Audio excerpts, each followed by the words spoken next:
नमस्कार। स्वागत है एक बार फिर से आपका मेरे YouTube चैनल पर। हम मैकबेथ पढ़ रहे थे और अब तक जो है हमने एक्ट 1 जो है उसके सीन 5 तक की चीज़ें जो है वो देख ली है। आज हम एक्ट 6 को शुरू कर रहे हैं। अभी अब तक जो हमने बातें पढ़ी है उसके अंदर जो मैल्कम है, किंग डंगन का जो बेटा है, उसको प्रिंस ऑफ कम्बरलैंड जो बना दिया गया है और इस बात से जो मैकबेथ है उसको प्रॉब्लम भी होती है। और अब वो अपनी वाइफ को एक लेटर भी लिखता है जिसके अंदर वो ये बताता है कि उसको क्या क्या प्रेडिक्शंस वगैरह मिली थी, सारा कुछ। और अभी जो है किंग डंकन अपने काफ़ी सारे जो उसके अटेंडेंट्स वगैरह हैं उनके साथ जो है वो इन्वरनेस में आता है। इन्वरनेस जो कि मैकबेथ का कास्ल है, वहाँ पे पहुँचता है। Before Macbeth's castle, hautboys and torches enter king Duncan, Malcolm, Donalbain, Banquo, Lennox, Macduff, Ross, Angus and attendants, ये सब लोग वहाँ उसके साथ आए हैं। और किंग आके कहता है, this castle hath a pleasant seat, the air nimbly and sweetly recommends itself unto our gentle senses. Dramatic irony जो है वो इसमें शो हो रही है। वो कह रहा है ये जो कास्ल है, यहाँ की हवा बहुत शानदार है और ये जो है वो बहुत सुखद है। इस तरीके की बातें जो है वो कह रहा है। और बैंको उसका जवाब देता है, this guest of summer the temple haunting martlet, है ना। एक पक्षी का जिक्र किया गया, मार्टलेट, कि ये पक्षी जो है वो बहुत ही पवित्र स्थानों पे ही अपना घर बनाता है, अपना घोंसला बनाता है, और वो यहाँ पे है। इसका मतलब ये बहुत ही अच्छी जगह है। कास्ल के बारे में बात कर रहा है। डज अप्रूव, है ना, वो अप्रूव देता है इस बात का प्रूफ है कि ये जगह अच्छी है।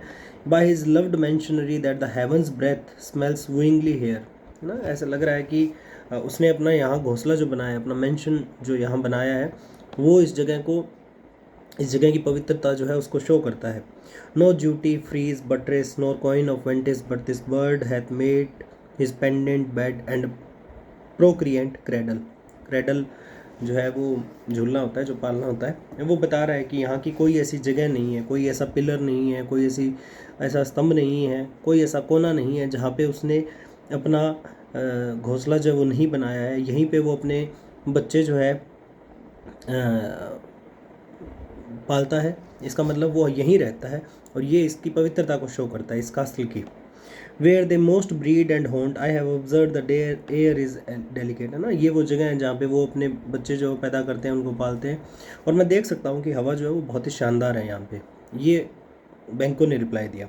और तभी लेडी मैकबेथ वहाँ एंटर करती है और किंग कहता है, see our honoured hostess, the love that follows us some time is our trouble which still we thank as love. Herein I teach you how you shall bid gods wield us for your pains and thank us for your trouble, ना। वो कह रहा है कि देखो देखो हमारी hostess आ रही है, जो आज हमारी होस्टेस है, जो हमारी मेज़बान है, वो आ रही है।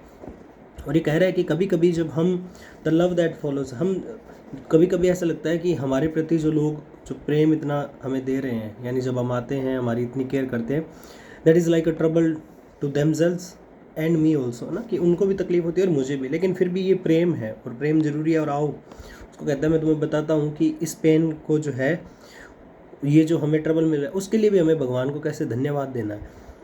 लेडी मैकबेथ क्या कहती है, all our service in every point twice done and then done double were poor and single business to contend against those honours deep and broad wherewith your majesty lords our house, ना। वो उसको धन्यवाद देती है कि हम चाहे कितना ही करते, आप हम दुगना कर दे, फिर उसका और दुगना कर दे, फिर भी जितना जो चीज़ें आप हमें दे रहे हो, जो ऑनर आप हमें दे रहे हो, वो उन सब के सामने बहुत ही कम है।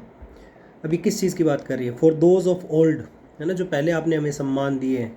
पहले सम्मान कौन से दिए गए थे, उसको 10 ऑफ ग्लैमिस जो वो बनाया गया था मैकबेथ को। And the late dignities heaped up to them, है ना। और उसके बाद आपने उसमें और ऐड कर दिया, नया एक डिग्निटी, नई एक हमें जो है वो साख दी है। वो क्या है, 10 ऑफ काउडर की, कि आपने पहले हमारे पास 10 ऑफ ग्लैमिस तो था ही, और अब आपने 10 ऑफ काउडर भी जो है वो हमें दिया है। और इन सब चीज़ों के आगे हम जो कुछ कर रहे हैं वो तो बहुत कम है। वी रेस्ट योर हर्मिट्स, है ना, हम तो हर्मिट की तरह है ना, आपके सामने जो है वो किसी हर्मिट की तरह है। King where is the 10 of Cawdor. अब वो जब ये सारी बातें बोल रही होती है तो वो उस पर कोई प्रतिक्रिया नहीं देता। वो पूछता है, 10 ऑफ काउडर कहाँ है, मैकबेथ कहाँ है। We coursed him at the heels and had a purpose to be his purveyor but he rides well. हम उसके बिल्कुल पीछे पीछे चल दिए थे, हमने बहुत प्रयास किया कि हम उससे पहले पहुँचे। परवेयर मतलब कि हम उससे पहले पहुँच के सारी अरेंजमेंट कर ले, हम इतना तेज़ चले थे, लेकिन वो बहुत तेज़ चलाता है ना, घोड़ा जो है उसको बहुत तेज़ भगाता है। And his great love sharp as his spur hath help him, help का मतलब यहाँ हेल्प है, him to his home before us, लेकिन उसका हमारे प्रति इतना प्रेम है और वो उस प्रेम के वजह से, उस प्रेम ने उसको मदद की कि वो हमसे पहले ही घर पे पहुंच गया। Fair and noble hostess we are your guest tonight, है ना, कि आज रात को हम आपके गेस्ट हैं। लेडी मैकबेथ कहती है your servants ever have theirs themselves and what is theirs in compt to make their audit at your highness pleasure still to return your own, कि आपके ही नौकर हैं, जो कुछ हमारा है वो आपका ही तो है, जो हमें मिला है वो आपका ही है और हम आपको ही वापस लौटा रहे हैं। कहने का मतलब है कि जो चीज़ें हमारे पास है वो सारी की सारी आपकी दी हुई है और हम कुछ अलग नहीं कर रहे हैं, ये सर्विस जो हम प्रोवाइड कर रहे हैं आपको, है ना, जो सेवा आपकी कर रहे हैं वो आपकी चीज़ें आपको वापस लौटा रहे हैं। King give me your hand conduct me to mine host, है ना, मुझे अपना हाथ दो और मुझे अपने होस्ट के पास ले चलो, मैकबेथ के पास ले चलो। We love him highly and shall continue our graces towards him, है ना, हम बहुत प्यार करते हैं उसको और आगे भी उसको ऐसे ही ऑनर करते रहेंगे। बाय योर लीव होस्टेस, है ना, और फिर वो उसको उसका हाथ पकड़ के उस मतलब उसको किस करता है और वहाँ से चल देते हैं और यहाँ सीन 6 जो ख़त्म हो जाता है। और अब सीन 7 बहुत ही इम्पोर्टेंट, जहाँ हमें मैकबेथ के मन में इंटरनल कन्फ्लिक्ट दिखता है, whether to kill king Duncan और नॉट, ना, खुद को वो बता रहा है कि उसे क्यों नहीं मारना चाहिए किंग डंकन को। मैकबेथ के कासल के अंदर की कहानी है, स्टेज के ऊपर हमें दिखाया जा रहा है कि खाना जो है वो चल रहा है, hautboys torches enter sewer and divers servants with dishes and serve, है ना, स्टेज के ऊपर दिखाया जा रहा है कि खाना इधर उधर खाली प्लेटें जो वो लेके जाई जा रही है। और तभी मैकबेथ एंटर करता है। मैकबेथ क्या कहता है, बहुत ही ज़रूरी सललकी है ये, मैकबेथ की पहली सललकी है यहाँ पे, इससे पहले असाइड चल रहा था, ये फर्स्ट सललकी है और बहुत इंपॉर्टेंट है। आगे डैगर सीन भी आएगा लेकिन ये ज़्यादा ज़रूरी है क्योंकि ये इंटरनल कन्फ्लिक्ट को शो कर रहा है, आंतरिक द्वंद्व को, कि उसे किंग डंकन को मारना चाहिए या नहीं मारना चाहिए, इसके बारे में है। If it were done when it is done then it were well, it were done quickly, यदि ये होना चाहिए, यदि हो जाना चाहिए था, बात चल रही है किंग डंकन के मर्डर की, तो ये हो जाए, सब कुछ ख़त्म हो जाए जल्दी जल्दी। If the assassination could trammel up the consequence and catch with his surcease success that but with this blow might be the be all and the end all है, अगर उसको मारना है तो यहीं मार के वो सारी की सारी कहानी जो है उसको ख़त्म कर दिया जाए, है ना, कि उसके बाद उसके ऊपर कोई जिक्र ना हो कि क्या हुआ। But here upon this bank and shoal of time we would jump the life to come but in these cases we still have judgement here, ना, और या फिर ऐसा हो कि मैं उसको मार दूं और आगे आने वाले जन्म में, यानी मैं मर जाऊं और उसके बाद में इसके जो भी भुगतान करने हैं, जो भी इसका परिणाम है वो बाद में मिले, लेकिन आज के टाइम में ऐसा नहीं होता है, जो हम आज कर रहे हैं उसको भरना भी आज ही पड़ेगा, ये इसके दिमाग में चल रहा है। That we but teach bloody instructions which being taught return to plague the inventor, this even-handed justice commands the ingredients of our poison chalice to our own lips। बहुत ही ज़रूरी लाइन, और ये खुद को ही समझा रहा है वहाँ पे कि जब हमारे ऐसे ब्लड इंस्ट्रक्शंस होते हैं, हम किसी को मारना चाहते हैं, तो कभी कभी वो सारी चीज़ें वापस इन्वेंटर की तरफ ही आ जाती है, यानी जो ये कर रहा है उसी के साथ वो चीज़ें घटित होने लगती है और फिर वो एक एग्जांपल दे रहा है खुद को, है ना, इवन हैंडेड जस्टिस, यहाँ समान न्याय है। कभी कभी ये होता है कि दूसरों के लिए जहर का प्याला तैयार करने वाला जो व्यक्ति है वो प्याला कभी कभी उसी के होठों तक वापस पहुंच जाता है। ये इसको पहले से आशंका है कि यदि मैं किंग डंकन को मारता हूँ तो आगे आने वाले टाइम में मेरे साथ भी बुरा हो सकता है, ये यहाँ इसके दिमाग में चल रहा है। He is here in double trust, important है, पूछा हुआ है, पूछ भी सकता है आगे कि वो यहाँ डबल ट्रस्ट में है ना, दोहरे विश्वास के साथ वो यहाँ पे है। क्यों? पहला तो ये first as I am his kinsman, पहला तो ये कि मैं उसका रिलेटिव हूँ, मैंने बताया था पहले ही कि वो ये एक दूसरे के रिलेटिव्स ही हैं सारे, relative and is subject strong both against the deed, कि मैं उसका रिलेटिव हूँ, मैं उसका सब्जेक्ट हूँ, तो इस काम के ये काम तो मैं कर ही नहीं सकता, ये दोनों ही कारण इसके खिलाफ है, ये एक ही कारण चल रहा है वैसे पहला अभी। देन एज हिज होस्ट, दूसरा कारण क्या है कि मैं उसका होस्ट हूँ, पहला उसका रिलेटिव और सब्जेक्ट हूँ, दूसरा उसका होस्ट हूँ। Who should against his murderer shut the door, not bear the knife myself, कि मैं तो उसका होस्ट हूँ, मेरा तो ये कर्तव्य बनता है कि मैं दरवाजे बंद रखूँ, यानी मैं तो उसकी सुरक्षा करूँ कि उसको कोई खतरा ना हो, ना कि खुद ही तलवार उठाकर उसको मारने के लिए चला जाऊँ। Besides, है ना, इसके अलावा this Duncan hath borne his faculties so meek, hath been so clear in his great office that his virtues will plead like angels trumpet tongued against the deep damnation of his taking off मतलब उसकी death. दूसरी बात ये कि ये जो Duncan है ये बहुत ही मीक रहा है, बहुत ही जेंटल रहा है अपने काम को लेके, कि यदि अगर इसको मैं मारने लगूँगा तो जो एंजल्स हैं, जो अच्छी जो भी लोग हैं, वो सब लोग, यानी यहाँ एंजल्स के बारे में ही बेसिकली बोला गया है कि वो लोग आके और मुझसे प्लीड करेंगे, है ना, मुझसे याचना करेंगे कि मैं ऐसा काम जो है वो ना करूं, यानी इसको मारूं नहीं, against the deep damnation of his taking off and pity like a naked new born babe. और अगर ऐसा कुछ हो गया, मैंने इसको मार दिया, तो याचना जो है वो किसी नवजात शिशु के समान, स्ट्राइडिंग द ब्लास्ट, है ना, कि वो स्ट्राइडिंग द ब्लास्ट का मतलब वैसे किसी तूफान के ऊपर चढ़ के, और heaven's cherubins host upon the sightless courtiers, है ना, यहाँ हेवंस चेरेबियंस का मतलब है स्वर्ग के जो एंजल्स हैं, वो लोग क्या करेंगे, वो रनर बन जाएंगे ऑफ द एयर, है ना, दुनिया को जाके बताएंगे कि मैकबेथ ने बहुत बुरा काम किया है। यहाँ ये कह रहा है, पहले ये कह रहा है कि अगर मैंने उसको मारा तो जो एंजल्स है वो मुझसे याचना करेंगे कि मैं ऐसा काम ना करूँ, और अगर मैंने ये कर दिया तो जो एंजल्स है वो पूरी दुनिया के अंदर जाके बताएंगे, shall blow the horrid deed in every eye, है ना, वो पूरी दुनिया को बताएंगे, और फिर पूरी जो लोग हैं वो रोने लगेंगे, और उस रोने के पीछे horrid deed in ever eye, है ना, वो जो मैंने बुरा काम किया है उसकी वजह से वो सब लोग, उनकी आंखों में आंसू आ जाएंगे, और उनका दुख, उनका गुस्सा जो है वो उसके पीछे ही छिप जाएगा, यानी मैं जो काम करने वाला हूँ वो बहुत गलत है। That tears shall drown the wind, है ना, उसमें बह जाएंगे, वो रोने लग जाएंगे। I have no spur to prick the sides of my intent but only vaulting ambition. Important चीज़ है ये, क्योंकि ये पूरी सललकी ही इंपॉर्टेंट है, इसमें से कुछ भी पूछा जा सकता है, इसको बहुत ध्यान से इसके वर्ड्स देखने हैं। वो कह रहा है कि मेरा और कोई इरादा नहीं है, इसको मारने का और कोई कारण नहीं है, बस एक ही कारण है, वो है वोल्टिंग एम्बिशन। मेरा जो एम्बिशन है, मैं बहुत ज़्यादा एम्बिशियस हो चुका हूँ, सिर्फ ये एक ही रीज़न है कि मैं इसको मार रहा हूँ, विच over leaves it self and falls on the other. और कभी कभी यहाँ एक एग्जाम्पल दे रहा है वो, कि मेरा जो एम्बिशन है it is like a horse rider. कभी कभी कोई बहुत ओवर एक्साइटेड हॉर्स राइडर होता है जो जल्दी जल्दी राइडिंग करना चाहता है, और इस चक्कर में वो इतना स्पीड करता है कि वो घोड़े की दूसरी साइड गिर जाता है। ये भी यही कह रहा है कि मैं शायद बहुत ज़्यादा एक्साइटेड हो रहा हूँ, मैं बहुत ज़्यादा एम्बिशियस हो रहा हूँ इसको मारने के लिए, हो सकता है कि मैं इसको ओवरलीप कर जाऊँ, यानी कि मैं खुद को ही कोई नुकसान पहुँचा लूँ। और तभी लेडी मैकबेथ जब एंटर करती है, यहाँ मोटा मोटी मैकबेथ ने अपने मन को समझा लिया है कि वो उसको नहीं मारेगा, उसको मारने का प्लान कैंसिल कर रहे हैं। लेकिन अब लेडी मैकबेथ एंटर करती है।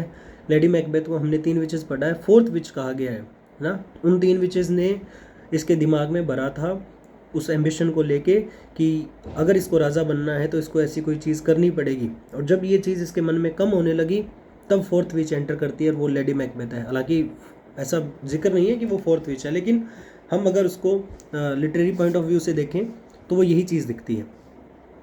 हाउ नाउ व्हाट न्यूज़, और मैकबेथ उससे पूछता है कि क्या हुआ, क्या न्यूज़ है बाहर की। Lady Macbeth, he has almost सब्ड, why have you left the chamber, कि लगभग उसने अपना खाना पूरा कर लिया। उसने मतलब किंग डंकन ने, तुम चैम्बर छोड़ के क्यों आ गए। Macbeth, had he asked for me, क्या उसने किंग ने मेरे बारे में पूछा था। Lady Macbeth, know you not he has, तुम्हें क्या लगता है नहीं पूछा होगा, पूछ ही रहा था, तू होस्ट है और तू वहीं से छोड़ के आ गया। Macbeth, we will proceed no further in this business, उन्हें क्लियरली बोल दिया कि हम इस बिज़नेस में, यानी ये जो काम हमने सोचा था डंकन को मारने का, वो हम काम नहीं करेंगे अब।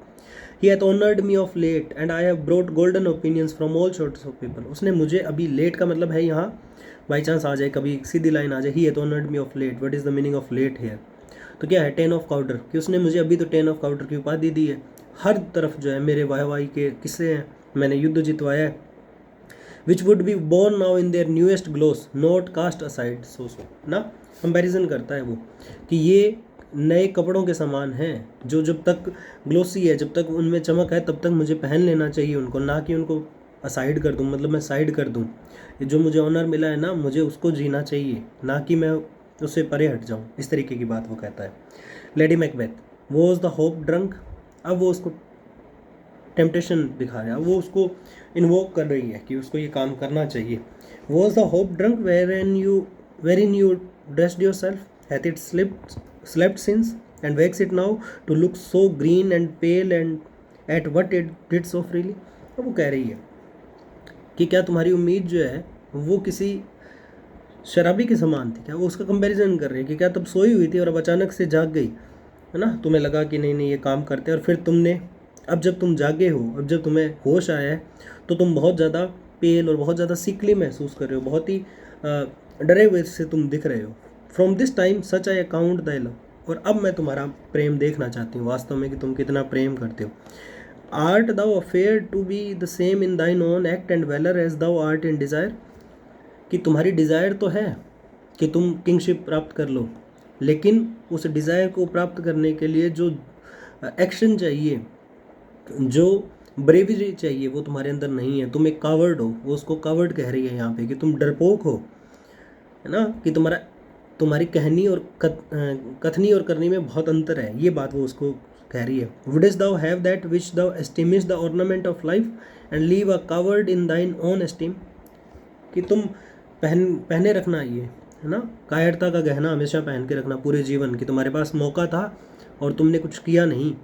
लेटिंग I dare not wait upon I would like the poor cat in the adage, है ना, एक प्रोवर्ब यूज़ करती है कि तुम तो उस बिल्ली के समान हो जो मछली खाना तो चाहती है लेकिन पानी में पैर नहीं रखना चाहती, है ना, कि पैर गिल्ले हो जाएंगे। यानी तुम्हें किंगशिप तो चाहिए, लेकिन उसके लिए जो एक्शन करना है उसको करने से तुम डर रहे हो, इन्वोक कर रही है, उसको भड़का रही है बहुत ज़्यादा।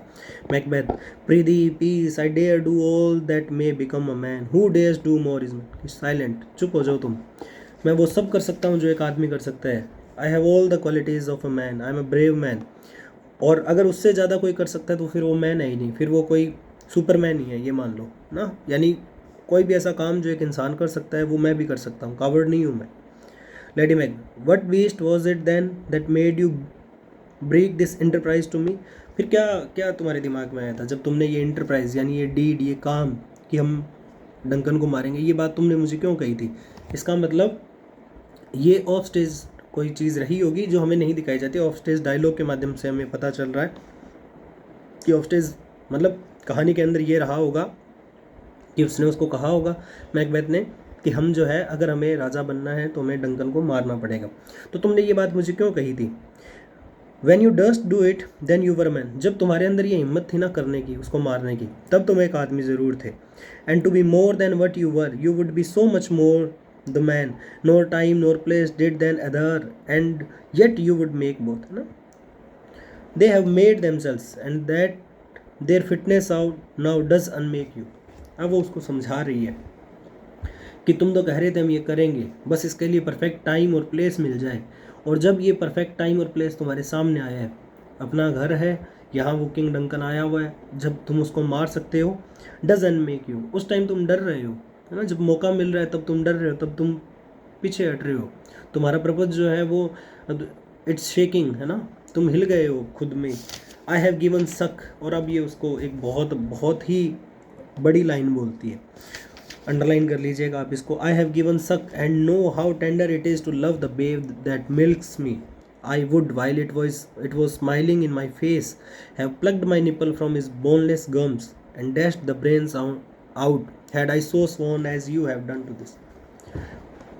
इसने पहले भी एक इस तरीके की लाइन जो है वो बोली थी, जब ये कहती है कि मेरे जो ब्रेस्ट है उसमें से दूध निकाल के उसमें जहर भर दिया जाए, और यहाँ भी उस तरीके की क्रूएलिटी ये शो कर रही है कि यदि मैं एक बच्चे को दूध पिला रही होती, आई नो कि ये कितना प्यारा होता है जब एक माँ अपने बच्चे को दूध पिलाती है और बच्चा जो है उसकी तरफ देख के मुस्कुरा रहा होता है, लेकिन अगर मैंने उस टाइम भी ऐसा कोई दृढ़ निश्चय किया होता जैसा तुमने किया उसको मारने का, तो उस बच्चे को दूध पिलाते टाइम उसके बोनलेस गम्स से मैं अपने जो निपल है उसको हटा लेती, और अपना टास्क पूरा करने के बीच में अगर वो बच्चा भी आता तो मैं उसका भी सर जो है वो कुचल देती, डैश आउट कर देती। इतनी बड़ी बात वो उसको बोल देती है। और अब जो है मैकबेथ जो है वो उसको इन्वोक कर दिया गया है, उसको बहुत ज़्यादा उसने भड़का दिया है। Macbeth, if we should fail, अगर हम फेल हो गए तो फिर क्या होगा। Lady Macbeth, we fail but screw your courage to the sticking place and we will not fail. Fail हो जाएंगे, कैसे हो जाएंगे फेल, बस तू पहले ठीक रहे, है ना, तेरा ठीक रहना बहुत ज़्यादा ज़रूरी है। और अब वो उसको प्लानिंग समझाती है कि क्या क्या प्लान है हमारा, हम कैसे जो है उसको मार सकते हैं।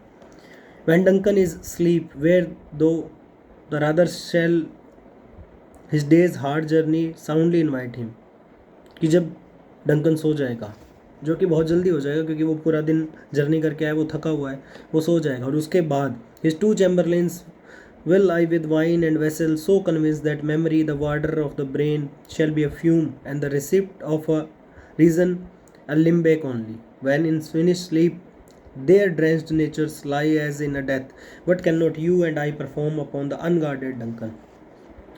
कि जब ये सब कुछ हो जाएगा, वो सो जाएगा, तो उसके जो 2 गार्ड्स हैं उनको मैं वाइन पिला दूंगी, है ना, इतना ज़्यादा कि वो उसमें नशा डाल के ना और ज़्यादा कि वो सो जाएंगे और उनकी मेमोरी जो है वो लाइक अ वेपर, किसी भाप की तरह उड़ जाएगी। मेमोरी को जो यहाँ पे वार्डर ऑफ द ब्रेन बताया गया है, जो रक्षा करती है, वो जो है वो गायब हो जाएगी। उसके बाद में वो सुन्न पड़ जाएंगे, है ना, कुछ नहीं कर पाएंगे। और उस टाइम जब डंकन अनगार्डेड होगा, तुम और मैं मिलके क्या नहीं कर सकते उसके साथ, यानी उसको इजीली मार सकते हैं। But not put upon his spongy officers who shall bear the guilt of our great quell, है ना। एक लाइन बीच में ये भी आई है कि वो सो रहे होंगे लाइक अ स्विनी स्लीप, है ना, किसी पिग की तरह, सुअर की तरह वो सो रहे होंगे। उस टाइम हम कुछ भी कर सकते हैं। और वो कहता है कि वो कहती है कि उस टाइम जो है हम पूरा का पूरा इल्ज़ाम जो है वो भी उन पे डाल सकते हैं। अगर क्वेश्चन आए कि किसके दिमाग में ये बात आती है, पहले ये दिमाग में आती है लेडी मैकबेथ के, कि हम पूरा का पूरा इल्ज़ाम जो है वो उस पर डाल सकते हैं। और कैसे डाल सकते हैं, इसकी प्लानिंग मैकबेथ करता है। मैकबेथ कहता है bring fourth man children only, है ना। ये भी एक क्वेश्चन हालांकि अभी तक कभी पूछा नहीं गया है कि क्या मैकबेथ और लेडी मैकबेथ के कोई बच्चा है। ऑलमोस्ट जो भी हिंट्स मिलेंगे वहाँ यही शो किया जाएगा कि ऐसा कुछ भी नहीं है, इनके बच्चा नहीं है, क्योंकि यहाँ ये कह ही रही है। और आगे भी चल के जब मैकडफ भी इस तरीके की एक बात कहेगा कि उसके बच्चे नहीं है और ऐसी तरीके की बात आएगी एक, तो वो कहता है कि तुम सिर्फ और सिर्फ लड़का पैदा करना। For the undaunted mettle should compose nothing but males, है ना। जो साहस तुम्हारे अंदर है, जितनी क्रूअल तुम हो, उसकी एवज में तुम्हें बस एक जो भी बच्चे तुम पैदा करो वो लड़के ही होने चाहिए। Will it not be received when we have marked, और अब वो प्लानिंग बताता है, will it not be received when we have marked with blood those sleepy two of his own chamber and use their very daggers that they have done it. ऐसा नहीं हो सकता, हम ऐसा करेंगे कि उसको मारने के लिए उन्हीं के डैगर्स जो है उनका यूज़ करेंगे और उसके बाद में उनके ऊपर जो है खून लगा देंगे। किनके ऊपर? उन गार्ड्स के ऊपर। तो सब लोग यही मानेंगे कि इन्होंने ही मारा है। ये प्लानिंग होती है। Lady Macbeth who dares receive it other, है ना। फिर तो कोई और कुछ क्या ही मानेगा, मान ही नहीं सकता। As we shall make our grief and clamour roar upon his death, और जब हम दहाड़े मार मार के उसकी मौत पे रोएंगे, है ना, तो हर कोई यही मानेगा कि इसको मारा किसने, उसके 2 गार्ड्स ने मारा है। मैकबेथ आई एम सेटल्ड, अब मैं एकदम फर्म हूँ, अब मुझे पता है कि क्या करना है, अब मैंने अपना दिमाग जो है उसको समझा लिया है कि मुझे क्या करना है। And bend up each corporal agent to this terrible feat, each corporal agent का मतलब मेरी बॉडी के हर पार्ट को मैंने समझा दिया कि उसे क्या काम करना है ना, हर मसल को। Away and mock the time with fairest show, है ना। एक लाइन इसने ऐसे पहले भी बोली थी, to beguile the time look like the time, उसी तरीके की बात कह रहा है कि हम नौकरी करेंगे उस टाइम की और हम अपना काम जो है वो अच्छे से कर लेंगे। और एक important line, false face must hide what the false heart don't know, ना, कि मैं एग्जैक्ट इसकी एक पैराफ्रेज जो है वो मैं पढ़ रहा हूँ, बहुत ज़रूरी है इसीलिए। The wicked intention in the heart must be concealed behind an innocent expression on the face to mislead the world, ना, कि जो भी विक्ड इंटेंशन है हमारे चेहरे के ऊपर वो कंसील, वो छिप जाने चाहिए। एक बहुत ही हमें कैसा इनोसेंट एक्सप्रेशन देना है अपने चेहरे पे, ताकि कोई पहचान ना पाए कि असल में हमारे दिमाग में क्या चल रहा था। पहले भी इस तरीके की लाइन आई थी ना, be the flower but be the serpent under it, है ना, इस तरीके की लाइन पहले भी आई थी। और यहाँ भी ऐसे ही मिलती जुलती लाइन आई है, जहाँ मैकबेथ और लेडी मैकबेथ जो है उन्होंने पूरी प्लानिंग कर ली है कि वो किंग डंकन को कैसे मारने वाले हैं। और यहाँ एक्ट 1 जो है वो कंप्लीट होता है। एक्ट 2, अच्छा हमेशा याद रखना है कि कौन सा एक्ट कहाँ से शुरू हो रहा है, पूछा जा सकता है इस तरीके से। एक्ट 2 शुरू होता है इन्वर्नेस के अंदर ही, मैकबेथ के कासल के अंदर ही, और बैंको और फ्लियंस जो है वो बैंको का बेटा है, उन दोनों की एंट्री होती है और एक टॉर्च बियरर उनके साथ होता है, टॉर्च पकड़े हुए, मशाल पकड़े हुए, और वो आपस में आते हैं और बातचीत शुरू होती है। बैंको पूछता है अपने बेटे से कि क्या टाइम हो गया, और फिर फ्लियंस उसका जवाब देता है, फिर मैकबेथ वहाँ पे एंट्री लेता है। इस तरीके की सारी बातें यहाँ पे होती है। एक्ट 2 जो है वो हम अगली वीडियो में शुरू करेंगे। अभी तक एक्ट 1 कंप्लीट हो गया है, आप इसको पढ़िए और प्रयास ये कीजिए कि ज़्यादा से ज़्यादा रीडिंग का प्रयास कीजिए, है ना, चीज़ें समझ आ जाएगी ईजीली, बहुत ज़्यादा याद करने का नहीं करना है और वर्ड टू वर्ड समझने का भी ज़्यादा प्रयास नहीं करना है। आपको मोर और लेस जो एक्सप्लेनेशन होती है वो कम्प्लीटली एक पेज की या पैराग्राफ की समझनी चाहिए, उसी के आधार पे क्वेश्चन बनते हैं। सिंबल्स आते हैं, जैसे जैसे सिंबल आएंगे मैं आपको साथ के साथ बताता रहूँगा, आप उनको लिखते रहिए। और कोई भी समस्या हो, आपको लगे इससे रिलेटेड, तो आप कमेंट सेक्शन में डाल दीजिएगा, मैं उसका जवाब दे दूँगा। मिलते हैं अगली क्लास में, तब तक के लिए धन्यवाद।